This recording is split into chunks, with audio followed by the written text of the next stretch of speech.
For our topic today, on the other perspective, it's transportation. We would like to give probable solutions also, not just speak on it, but then give solutions on how to actually solve the issues that come with the transportation sector in Ghana. That means that we'll be looking at both the private sector and in the public sector. So, once again, I welcome you to the other perspective. I hope you actually enjoy our conversation and we actually like that you are our audience. Thank you. So, let's move straight to the discussion we have for today, the transportation system. Before actually going anywhere into this conversation, the first thing I would like to ask you, what do you think about the transportation system in Ghana? If you are asked to define it by three words, what would they be? So the system is unstructured. Okay, There's no security, okay, and there are no form of education whatsoever okay. for drivers. So this should just give you an overview of what we are facing in our country. We are some of it we are our own cause, and another part of it, a body that actually oversees the transportation sector in Ghana is also part of it. So we'd like to actually speak about a public form of transportation in Ghana. It is called trotro. That's what we refer to it over here. I think some people call it the bus. Okay. But in Ghana we refer to it as trotro. So what do you think about the trotro system we have in Ghana? So as I mentioned earlier, the education and the welfare of the passengers and the timeliness at which passengers are conveyed from their source to their destinations has never been taken into consideration by the government. Yes. Okay. So I would like to ask. Let's delve a bit more into the vehicles used first, then we come to the drivers. Okay. So can you shed some light on the state of the vehicles used for trotro Okay. in Ghana? So let me take it systematically. First and foremost, the vehicles used for public transport here in Ghana, the vehicles used are cargo vehicles, are the vehicles used for cargo in Europe. UPS vehicles, delivery vehicles, DHL vehicles. Okay. And when they are brought here, they retrofit them, the welders retrofit them to convey passengers. And that's one aspect. I will delve in later. And then secondly, there's the state of the vehicle, the roadworthiness of the vehicle. Vehicles I think is it welded together or glued together? I think glued is the best fit. The vehicles are in no condition, they are not checked. And then thirdly, the drivers are also have no education on road signs or have no formal training on how to handle passengers. Okay. I think my next question would be I believe there is a body who is supposed to be in charge of checking the vehicles that drive on our roads. Roadworthy, the DVLA, DVLA. Okay. Driver and Vehicle Licensing Authority, yes. Okay. Yeah. Okay. So then it means they're actually not doing their job. You know, it's a body that exists in Ghana, Okay. right? And as to whether they do their jobs or not, from the evidence we see on our roads, I do not believe their jobs Because are I have done. actually sat in a car. Okay. I don't know about you, but me I actually sit in Churchill. I've actually sat in a car from Tema Station to Osu before. And those um vehicles they use Yeah, really rickety and very old. yeah. The car itself, the moment it moves, the noise it makes, there are no seat belts. There are actually rusted metal all around. Have you have you ever have you ever been cut in a trotro before? Oh yeah, I have lots of dresses that are not wearable Yeah, anymore as in because physical cut. No, your dress being torn is the least of the problems actually, because you getting cut physically helps it could transmit an infection to no, you. I've actually not You experienced could that even before. get tetanus. I've been cut in trotro several times. The seats, the positioning, the nature of the car in itself is hazardous to Ghanaians, but it's never addressed. Some time back, I think you mentioned seat belts. Some time back, there were people advocating for the inclusion of seatbelts in the cars. Do you know that in Ghana, right? Yeah. We are not downplaying the country, no, but in Ghana, the most important person in every public transport car is the driver. The rest of the people are not. Why do you say that? Because he's the only one who is allowed to wear a seatbelt. That is very It's true. strange, but For it's a very for horrible the fact. public transport, Yes, yes. And I think when the police men stop us in the trotro, they ask the driver that where is his his seat seatbelt. He belt. should put on his But seatbelt. the rest of us, we are not asked any So questions, and I don't think there are even seat belts in trotros no, there are over no here. seatbelts. And the arrangements of the seats, we would post a picture. So the arrangement of the seats They are very is cramped. Yeah. cramped. The people are crammed into the car. So if you have an if you have the opportunity because of economical situations, everybody just does whatever they want to make small money. And it's like everybody robs Peter to pay Paul in the society we live in, which should change. Because in a trotro, there's Yeah. no seatbelt. Okay. The seats are cramped. If there's an accident, which the passengers, my an acquaintance of mine gave me scenario that mostly when trotros get accidents, people's limbs are worst affected because of the spacing. Yeah, Uh, it makes perfect sense. yes, because of the spacing. Even with somebody of height 5.4 is uncomfortable. People of height 5 feet complain when they sit in these cars. So you could imagine the spacing between the seats. I think very horrible. Extremely. And when the car falls, because there's no seatbelt, you find people flying out of the cars onto the road. And nobody is discussing this, you know, because it's means of transportation for the ordinary citizen. But as I always say, we are all distant relatives, and we should look out for each other. Look at this scenario. The drivers have no knowledge of the road. The people in authority, I think MTTU, that the Mm. police who check the roads, they just there ready to just take money. Bribe, They just want money.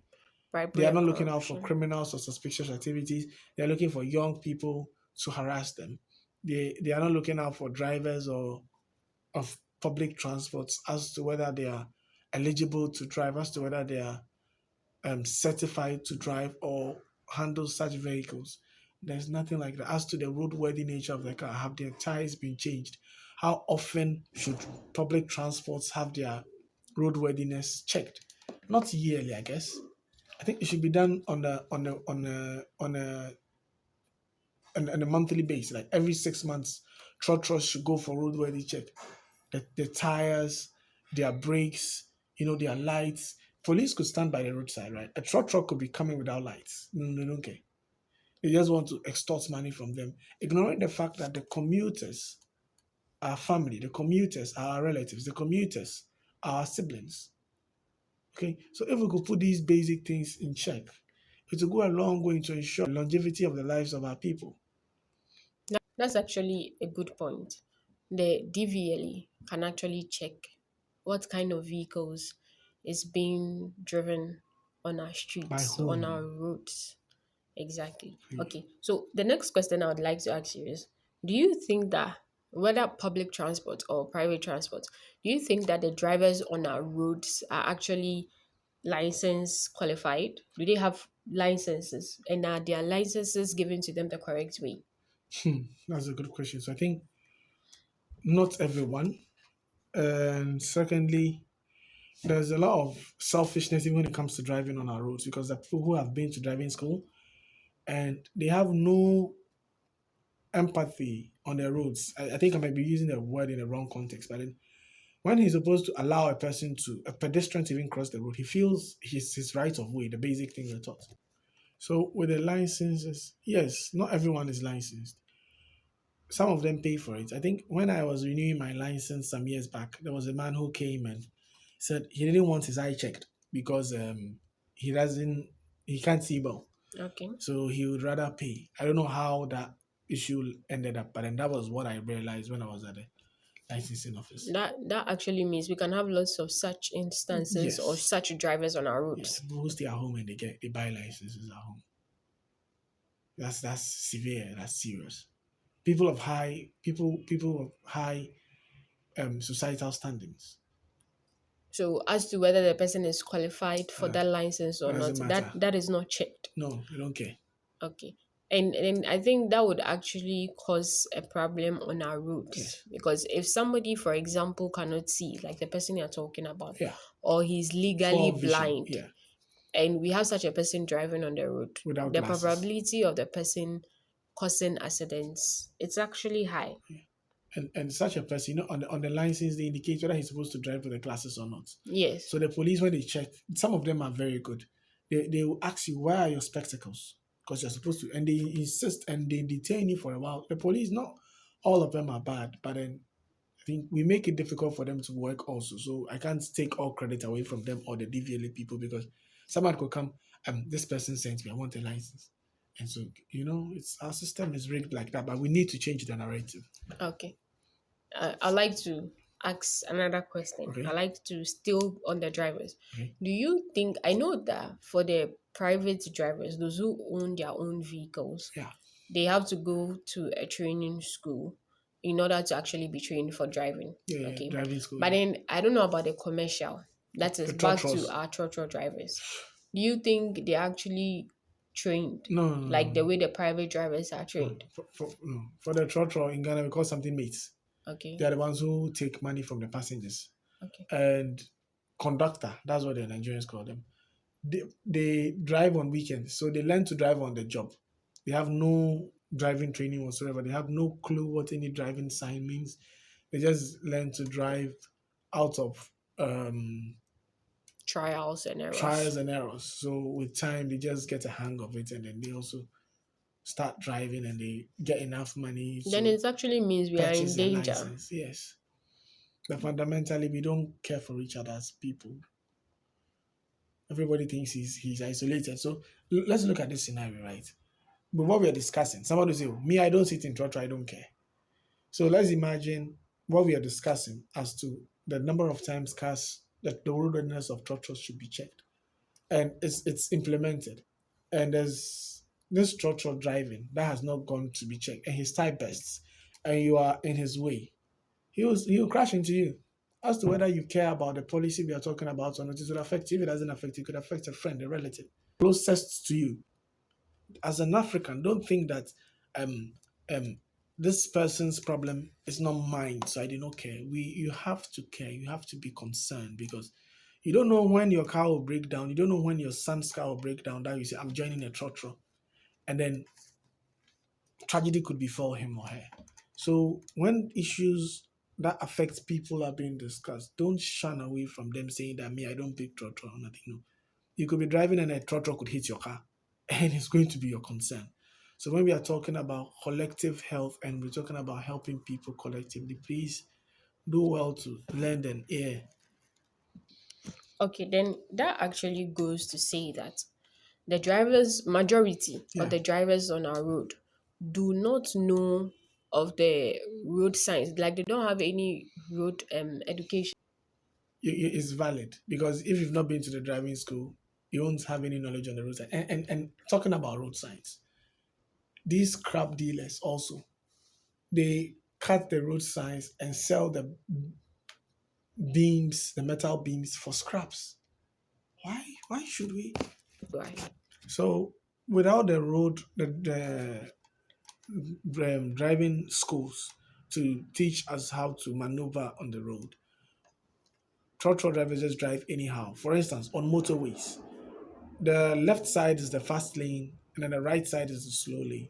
But because they never had any formal education, both public transport drivers and private drivers, both they don't have any knowledge I don't even on know those of things. this. Yes, I also do not know of this. Yeah, you don't drive, so I think it's understandable. But then if you drive and you've been to driving school, you know that when you're on the right, on the Ghanaian road, the right is the slow lane. Okay. The left is for the fast lane. And these days when you're driving, you could find very slow cars on the left, so you have to overtake on the right, which is not supposed to be so. You know? Then we are actually in for a lot of accidents because not even just the education on the road, Yeah. but in our licenses, the cars Roadworthiness, we the are states of the driving. cars. Oh my goodness. That's actually a lot. Okay. So that actually leads me to ask, because I know that the commercial buses or the trotros are owned by individuals. Yeah. So that leads me to my next question. Does the state have any buses that they actually um that they actually allow the citizens to use? So yes, the state has tried. They had the Metro Mass buses. They call them the Kufuor buses. Okay. Somewhere in 2003, 2004, and then it died down. There's STC, the state travel. Now there's some VVIPs. Those ones don't belong to the states. Very, very horrible drivers, Still private, private owned. but then they're very extremely big return buses. Okay. And then there was this one introduced, very novel idea, the Ayalolo Okay. vehicles. That's also another bus. Another bus, but then with a twist. It was not like the metro masses. The metro masses were cost effective. So commuting from Tema to Accra was cheaper. Everybody wanted metro mass because they were spacious, they were safe, you know. So the Ayalolo had this twist. This was the twist. The car was not bound by road traffic. There was a special lane created for it. So Okay. as it could ferry citizens from home to work on a straight road without them having to waste time in traffic. But such a novel ideology, such a novel medium of transport was wasted away because some political powers decided to pilfer money from, and then they drowned the whole system, and the country struggling to revive the Ayalolo system, which I can't see. But then with a policy like that implemented throughout the country, it's going to help speed productivity in the country. Okay, so I think you've actually answered my next question. Okay. My next question was, is there any way that we can have an alternative transportation? Yes. You see, in our previous interview, I mentioned the fact that we import all our fuel, and with the level of traffic on our roads, it hinders productivity. It's a barrier to productivity. There's too much traffic. So why don't we leave the cars, okay, and then invest in rail? Because I don't know the cost of constructing a road, but then if we invest in rail, we stand to benefit more. I Okay. think there was once a railway system in Ghana, right? Yes, that one was made by, so look at this, the colonial masters to transport bauxite and diamond, our resources, mainly bauxite, from the mines to the coast so they can take away. So the Europeans had the wisdom to understand that if we need a resource, we don't need to move it with cars. Maybe there were no cars in that day. But then that was the beauty of their innovation. Look at us, okay? We need to transport people for our economy to run faster. We do not care because most of the politicians say they are into oil business. We have oil, we don't refine it, so we import. So they all get cuts of it. So they are not interested in how to expedite the transportation from to morph from road private transport to rail transport. You see, because if we move to the rail, we'll benefit in a lot of ways. Yeah. Because we will import fuel, one. Two, the level of accidents would decrease. Decrease, yes. Three, people will get to work on time and don't be so much congestion in the capital because people will be decentralized. All advanced countries use rail. America, Japan, China, South Korea. Everybody has a rail system. We are still here buying fuel. So I think, and importing bitumen, that the black stuff, we call it quota here. Yeah. Every inch you see is imported. So if you're importing this much to make roads and importing this much fuel to power your cars, will you not be eternally a third world country? Yes, we would eternally have to go and Yes. import more And we and will more. eternally be disrespected by the world. Okay, so that's actually a good idea. So we have the real alternative. Yeah. Okay, you spoke about something. I think I said I was going to speak about it earlier, but I forgot about it. Okay. Our roads. What is the state of our roads in Ghana? Abysmal. Simple. Okay, they are constructing new roads, but I think the current state is abysmal. Yes, because even in Accra, let's speak about Accra first. We'll go to the other regions later. In Accra, I know very well. that majority of our roads have potholes. Yeah. And I know that alone even causes traffic, because if somebody is supposed to go over a pothole for the his, what do they call those things? Shocks. Shocks. Okay. For his shocks to actually get spoiled, he wouldn't do that. He wouldn't drive fast over it. So he'll take his time and drive slowly. So the state of our roads in Accra, what do you think about the state of our roads? Because I have passed lots of places in Accra, and it keeps on getting worse. Yeah. So strangely, most of our roads are constructed, and the lifespan of our roads approximately is 6 years. And you know that when the politicians come into office, they mostly get 8 year tenure of offices. Yeah. 8 years. So before a person serves his tenure, all the roads he constructed goes away with him. So they have to in, well, You have to construct it again. reassign money, if it's correct English, assign money for the same roads to be constructed over 1,000 times. Now let's look at the road, the nature of the roads. All our roads are bad. Let's look at the nature of the motorway in its heydays. Smooth road, concrete, because we don't manufacture bitumen or tar in Ghana. Okay, so if we love our country, why don't we construct our roads with Jata cement to make Jata richer? I'm not political. I'm just saying my humble opinion. Because if our roads are good and you are not ready to invest in rail, let's make Yeah. roads that will last for over 100 years. Because I think the motorway, for example, has been there since Nkrumah's time. Yes. But it just recently, like maybe 2, 3 years ago, Yeah. or no, I think 5 years ago, Yeah. and it started wearing out. Yeah. According to the news, Yeah. actually, or according to what people say, it has actually exceeded, or it has reached its end of life. Yeah. Okay, so it's understandable. But then, like you are saying, that road has been smooth for a very, very long Yeah. time. And like you are saying, we manufacture cement here in Ghana. To the glory of God. Now we do. We Formerly, we didn't have a Ghanaian cement factory. So we can actually make use of that Yes. and have our roads made with cement. Yes. And I believe concrete, as long as you have the right mixture, concrete is very, very strong. Yes. Better than the bitumen we import. Because think about it. Somebody somewhere in some country makes this tar thing and we import. Actually, what quantity do we import on a monthly base? The more we import, the more money we lose. We can't eat our cake and have it. That's what we Ghanaians think. There's nothing a professor emeritus, PhD holder, being either president or vice can do about our state if we keep this importation system up. Denmark banned importation. Until it's made in Denmark, they don't want to import. Our roads are here. We have our roads. We import damaged cars. We import the cars. We try to retrofit the cars to convey people. We don't do it properly. There are no seat belts. We are well aware of them. We don't care. We are losing a lot of lives on our road. We don't care.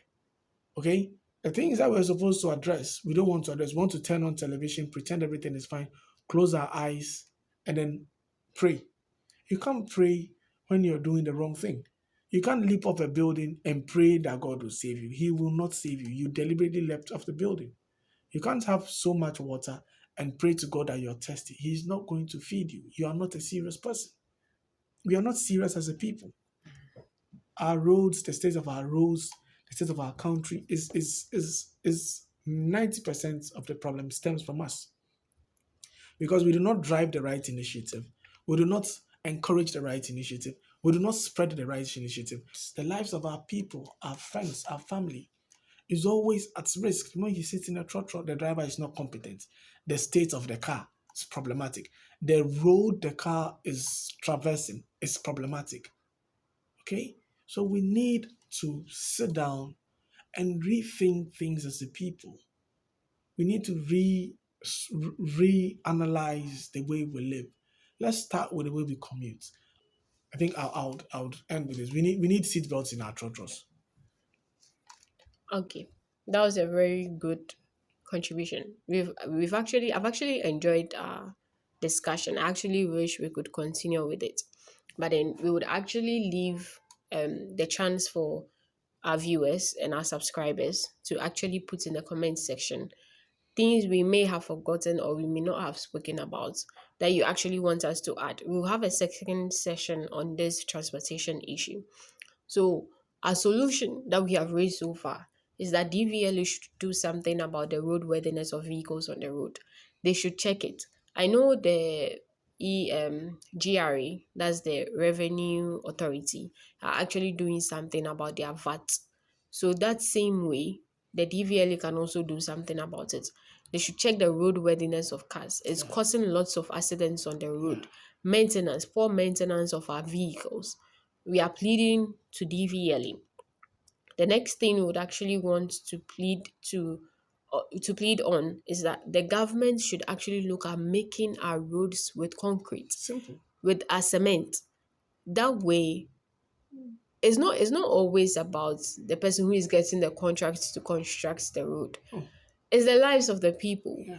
It is the livelihood of the people, the productivity of the people. There was once a time whereby some surgeons actually had an accident. Yeah. They were coming from another region to Accra, and they had an accident. There were three or four of those surgeons, and those were the only skills we had. We didn't have anybody who were actually specialized in what they were doing. In their respective fields. Exactly. Wow. So we are asking, pleading with the government that they should really look at making our roads with concrete. You do it once and for all. Maybe not So, once and for all, but then you do it once. We don't for the waste next money 50 on that. years, like So that motorway. so that we can actually have the money to do something Something else. else. Because we keep on going backward. Yeah, every 6 years we have to reconstruct the same roads. There was a road constructed in Lashibi from Takumono Estate Junction all the way to Ashaman, and they completed 17. So from 2017 to 5 2020, years. 2022, the road is in a very horrible state. The road was not even completed. Actually, lots of our roads have that. So that's why we are actually looking at concrete. Yeah. Because everywhere you pass, every community you pass, there's a pothole somewhere. You won't drive 2 streets in Accra and not find a pothole.